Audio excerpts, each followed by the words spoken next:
हर महीने सैलरी आती है और बिना पूछे ईएमआई वो सैलरी ले जाती है। कभी सोचा है पूरी ज़िंदगी मेहनत करो और पैसे का असली मज़ा लेने से पहले ही वो पैसे लोन चुकाने में चले जाए। अगर अभी नहीं संभले तो ऑनेस्टली पूरी ज़िंदगी बैंक के लिए काम करते रह जाओगे, अपना कुछ बचेगा ही नहीं। और अगर तुम्हें लग रहा है कि तुम अकेले हो तो तुम अकेले नहीं हो। देश के करोड़ों लोग personal loan, car loan, home loan के ईएमआई में फंसे पड़े हैं। ऊपर से इन्फ्लेशन तो रॉकेट बन चुका है, लेकिन सैलरी वही की वही। और बैंक्स, उनका तो सीधा फंडा है ईएमआई दो, इंटरेस्ट भरो और 20 साल तक उनके लिए स्लेव बने रहो। वो चाहते ही नहीं है कि तुम डेब्ट फ्री हो। पर एक तरीका है, एक सिंपल फार्मूला है जो अगर आप आज से अप्लाई करते हो तो ईएमआई से बाहर निकलना पॉसिबल है। इस वीडियो में हम एक ऐसा फार्मूला देखेंगे जो आपका 20 साल का लोन सिर्फ 7 से 8 साल में ख़त्म करने में आपको मदद कर सकता है, वो भी बिना टेंशन के। ये कोई फैंटेसी नहीं है, ये टेस्टेड, प्रैक्टिकल और रियल फार्मूला है। और ये प्लान तुम्हारे मेरे जैसी मिडिल क्लास इंसान के लिए बना है जो सिर्फ ईएमआई नहीं, ज़िंदगी जीना चाहता है। तो चलिए अब इस वीडियो में आगे हम एक सिंपल फार्मूला समझेंगे जिसमें 5 इजी स्टेप्स है। अगर आपने ये 5 स्टेप फॉलो कर लिए तो जो आपका लोन चुकाने में 20 साल लग सकता है, वही लोन आपका 7 से 8 साल में ख़त्म हो जाएगा।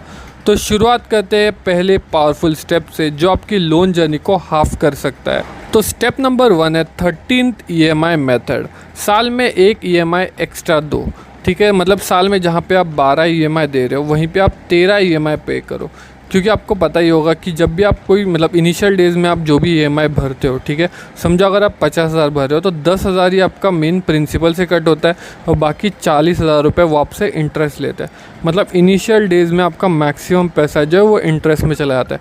तो यहाँ पे आप स्मार्ट मूव क्या कर सकते हो कि आप एक एक्स्ट्रा ईएमआई भर दो, ठीक है। तो मतलब अगर आपने एक एक्स्ट्रा 50,000 भर दिए तो आपका डायरेक्टली प्रिंसिपल अमाउंट से वो 50,000 कट होगा, ठीक है। मतलब आप ये सोचो, जैसे अगर एग्जांपल दूँ तो समझो रवि ने 30 लाख का अगर होम लोन लिया, ठीक है, 20 साल के लिए 8% पे, ठीक है। तो उसका मंथली ईएमआई अगर 25,000 रुपये आ रहा है तो वो क्या करेगा, उस साल में एक एक्स्ट्रा ईएमआई भर देगा 25,000 का। जिससे क्या होगा कि अगर आपका टेन्योर बहुत बड़ा है, समझो 20 साल का है, तो आप 4 से 5 साल एक्स्ट्रा मतलब बचा सकते हो। मतलब आपका वही 15 साल में ख़त्म हो जाएगा।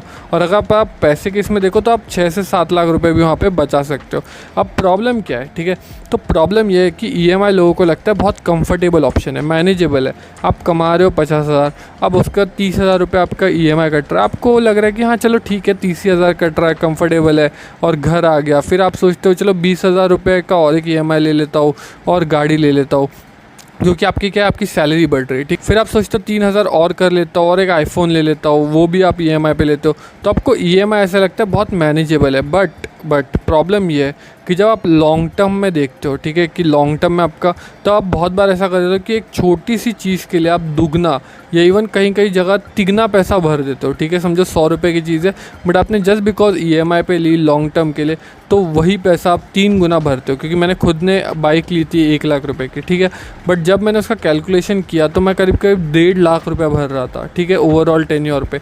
तो मेरे को समझ में आया कि मैंने गलती कर दी है। तो ये मेरा खुद का एक्सपीरियंस था कि हमें लगता है कि ईएमआई बहुत छोटा है, बट दिक्कत है कि लॉन्ग टर्म में।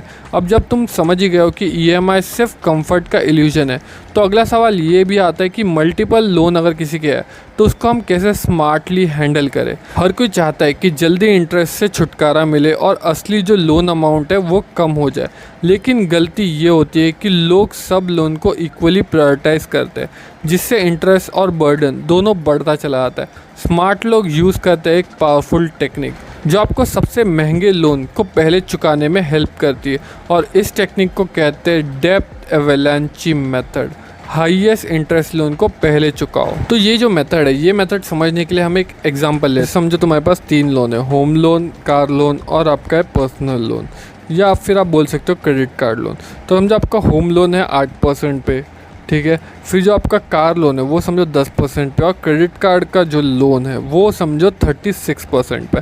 तो सबसे ज़्यादा किस पे, 36% का क्रेडिट कार्ड का लोन। तो एवेलांचे जो हमारा मेथड है उसमें क्या होता है कि जो सबसे बर्डन देने वाला चीज़ होती है, ठीक है, जहाँ पे जैसे आपका ईएमआई सबसे ज़्यादा जाने वाला है, तो सबसे पहले आपको क्रेडिट कार्ड का जो लोन है वो ट्राई करना है सबसे पहले ख़त्म करने का। जो भी आपको एक्स्ट्रा पैसा आ रहा है, बोनस मिल रहा है, टैक्स रिफंड हो रहा है, हर एक चीज़ से ट्राई करो कि जो जो आपका क्रेडिट कार्ड का लोन है वो सबसे पहले ख़त्म हो। उसके बाद देखेंगे हम लोग अपना होम लोन या पर्सनल लोन, जहाँ पे भी आपका इंटरेस्ट ज़्यादा हो, ठीक है।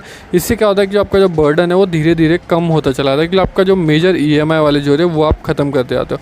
अब यहाँ पे प्रॉब्लम क्या है? अब प्रॉब्लम ये है कि लोग इस ईएमआई के ट्रैप में फंसे हुए हैं।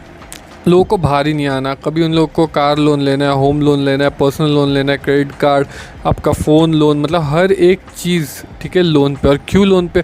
और स्पेशल ये चीज़ हमने ना जेन ज़ी में देखी हुई, ठीक है, कि उनको अपनी जो लाइफ है ना, लाइफस्टाइल, वो ऊपर दिखानी है, ठीक है, मतलब ज़्यादा ग्लोरीफाई करनी है, ये चीज़ दिखानी है हमारे पास बहुत कुछ है। बट रियलिटी में है क्या? रियलिटी में है प्रॉब्लम्स, ठीक है, क्योंकि आप जितना ज़्यादा लोन में फंसे हो उतना ज़्यादा आपको आगे जाके आप ना ही सेविंग कर पाते हो, ना रिटायरमेंट प्लानिंग कर पाते हो, आप कोई भी चीज़ नहीं कर पाते, और आप सिर्फ पैसा भरते आते हो, भरते चले जाते हो। जब आप लोन ट्रैप की साइकोलॉजी समझ जाते हो तो आप एक चीज़ क्लियर हो जाती है कि निकलना है तो एक्टिव एफर्ट्स आप लगाने लग जाते हो। आप चाहते हो कि लोन फास्ट क्लोज हो, जो कि बिना बर्डन के आप निकल जाओ। लेकिन ज़्यादातर लोग फिक्स सैलरी से ही ईएमआई चुकाते हैं, और जब एक्स्ट्रा पैसा आता है तो उसे खर्च कर देते हैं। अब यहीं पे हमारा स्टेप नंबर 3 है, बोनस, फ्रीलांस अर्निंग या टैक्स रिफंड। उसे यूज़ करो लोन रीपेमेंट के लिए। तो सैलरी के अलावा आपको जहाँ से भी पैसा आए, चाहे आपको दिवाली गिफ्ट मिले, इंसेंटिव मिले, कुछ भी मिले, उसे आप यूज़ करो लोन रीपेमेंट में।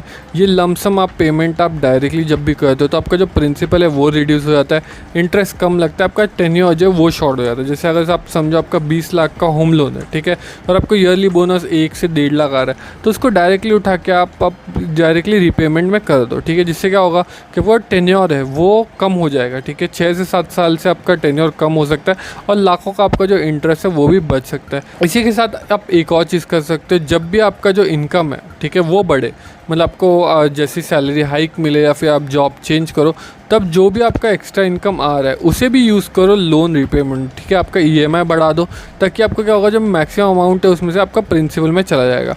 इससे आपका जो लोन है वो जल्दी ख़त्म हो जाएगा, टेन्योर जल्दी ख़त्म हो जाएगा, और इंटरेस्ट कम लगेगा। अब इससे क्या हो जाएगा, इसका जो आपको बेनिफिट है लॉन्ग टर्म में आपको देखने मिलेगा। तो अब आ जाते हैं हम हमारे चौथे स्टेप पे, जो कि बहुत बहुत इंपॉर्टेंट होने वाला है, जो कि लोन ट्रांसफ़र, या फिर आप बोल सकते हो रीफाइनेंसिंग। लोअर इंटरेस्ट पे शिफ्ट करो। अब समझो आपको कोई बैंक ने 10% का लोन दिया हुआ है, ठीक है, और समझो 1-2 साल आपने भर दिया, उसके बाद आपको कहीं से एक आपको मिल जाता है बैंक जहाँ पे आपको 9% से होम लोन मिल रहा है, ठीक है।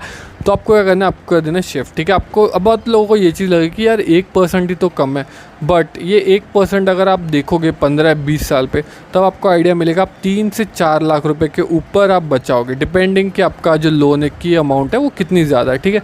बट 3 से 4 लाख रुपए मिनिमम आप बचाते हो, ठीक है। बट ये 1% से बहुत बड़ा आपको बेनिफिट मिलेगा लॉन्ग टर्म में, ठीक है। हो सकता है आपको जब ये चेंज करना हो तब आपको स्टार्टिंग में चार्जेस देने पड़े, हो सकता है आपको बैंक भी मना करे, बट हर एक चीज़ पॉसिबल है। लॉ के थ्रू आप जाओगे तो आप ये लोन, होम लोन, वो आराम से आप ट्रांसफ़र कर सकते हो उस बैंक में जहाँ पे आपको है कम इंटरेस्ट पे लोन मिल रहा है, ठीक है। अगर आप करेक्ट कैलकुलेशन लगाते हो तो आपको आइडिया मिल जाएगा, आप आराम से 3 से 4 लाख रुपए बचा सकते हो। अगर हम एग्जांपल दे, समझो आपका 20 लाख रुपए का लोन है, ठीक है, वो भी 9% पे चल रहा है। अगर आपको दूसरा बैंक वही 7.5% पे आपको ले रहा है, ठीक है, तो आपको हर मंथ 1500 से 2000 रुपये आप बचा लोगे ईएमआई में, और लॉन्ग टर्म में आपको वही 3.5 से 4 लाख रुपये आपको मिल जाएगा। बस एक प्रोसेसिंग फ़ी या फिर स्टार्टिंग एक फ़्री आपको जो है वो दूसरे बैंक को देनी पड़ेगी, बट जो कि ठीक है। अब हम बात करते हैं हमारे आखिरी स्टेप पे, जो कि बहुत इंपॉर्टेंट स्टेप है, और वो है नए लोन और ईएमआई ट्रैप से बचे रहो और एसआईपी करो। लोन चल रहा है और आप नए ईएमआई वाले खर्चे करते जा रहे हो, ऐड करते जा रहे हो, फ़ोन ले रहे हो, एसी ले रहे हो, बाइक ले रहे हो। इससे क्या हो रहा है कि आपका जो ईएमआई है वो कभी ख़त्म होगा ही नहीं ना। मतलब समझो आपने एक बार ये सारी जो हमने ट्रिक्स दी उससे आपने थोड़ा बहुत ईएमआई ख़त्म कर लिया, बट फिर आपने एसी ले लिया, फिर आपने फ़ोन ले लिया, उससे क्या होगा, आपका ईएमआई और वो बढ़ता चलाएगा। और वो इसीलिए हो रहा है क्योंकि आपके पास सैलरी आ रही है समझो 70,000, आपके खर्चे 20,000, तो आपके पास 50,000 बच रहा है, तो आप क्या करते हो, आप ईएमआई में लगा देते हो। बट यहाँ पे आपको क्या करना है, यहाँ पे आपको कर देनी एसआईपी। आप 15 से 20,000 रुपये की डायरेक्टली एसआईपी कर दो, तो आपका जब पैसा कट जाएगा तो आपको मतलब वो सब आइडियाज़ ही नहीं आएंगे कि यहाँ पे अभी मैं ईएमआई करूँ, क्योंकि आपके जब पैसा ही नहीं है तो आप ईएमआई करोगे नहीं। आपके पास बैंक अकाउंट में वो पैसा एक्स्ट्रा पड़ा हुआ है, इसलिए आप ईएमआई कर रहे हो। तो ये चीज़ समझो, और जितना भी आपका एक्स्ट्रा पैसा है उसको आप चुपचाप एसआईपी करो, और अपना जो फाइनेंशियल गोल है, फाइनेंशियल फ्रीडम के लिए उसमें इन्वेस्ट कर दो। अपने आप लोन फ्री होने का रोड मैप समझ लिया। अब अगला सवाल है, जब लोन से छुटकारा मिले तो मंथली इनकम कहाँ से आएगी उसका नियोजन करना। हर किसी को एक steady tension free monthly income चाहिए, बिल्कुल पेंशन की तरह। लेकिन मार्केट में काफ़ी सारे प्लान्स हैं जो सिर्फ कन्फ्यूजन देते हैं, या तो रिटर्न कम या रिस्क ज़्यादा। इसीलिए मैंने एक डिटेल्ड वीडियो बनाई है जिसमें मैंने बताया 3 ऐसे SWP प्लान। ठीक है, SWP क्या होते हैं? सिस्टमेटिक विड्रॉल प्लान, जो पेंशन जैसा काम करता है बिना टेंशन दिए। वो वीडियो का लिंक आपको इस वीडियो के डिस्क्रिप्शन में मिल जाएगा, वो वीडियो ज़रूर चेक करना।